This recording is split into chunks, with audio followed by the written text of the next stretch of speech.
झाडे लावा झाडे जगवा या सामाजिक संदेशाचे पालन अनेक जण करत असताना वाढलेल्या झाडांवर कोपरीत अंधश्रद्धेचे प्रकार सुरू आहेत। ठाणे पूर्व मेडबंद रोड स्वामी समर्थ मठ रस्त्याच्या कडेला झाडांवर अज्ञातांनी लाल कपड्यात लिंब बांधली असून जादूटोण्याचे उतार देखील टाकलेले आढळून येत आहेत। ऐन रस्त्याच्या कडेला दर्शनी भागात अशी अघोरी कृत्य होत असल्याने परिसरात फिरायला येणाऱ्या व्यक्तींमध्ये भीती निर्माण होत आहे।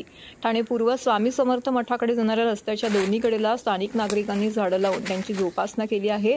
झाडांनी चांगला जोम धरल्यामुळे या भागात सकाळी आणि संध्याकाळच्या वेळेत नागरिक मोठ्या संख्येने फिरायला येतात।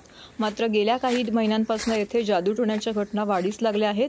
येथील 7 ते 8 झाडांना लाल कपड्यात लिंबू गुंडाळून लावले आहेत। अंधश्रद्धेवरती घाला घालण्यासाठी महाराष्ट्र राज्यात जादूटोणा विरोधी कायदा अंमलात आला असला तरी या अघोरी प्रथा कमी होत नसल्याची खंत स्थानिक नागरिक स्वप्नील कोळी यांनी व्यक्त केली आहे।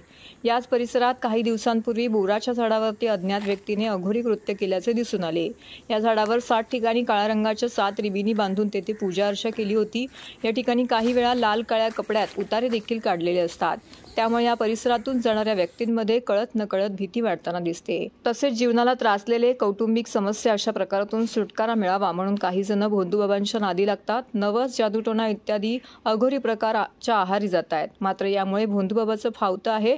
लोकांच्या कमकुवत मनाचा हा बाबा पैसे उकळण्यासाठी उपयोग करून घेत आहेत। त्यामुळे लोकांनी वेळीच जागृत होण्याची गरज आहे।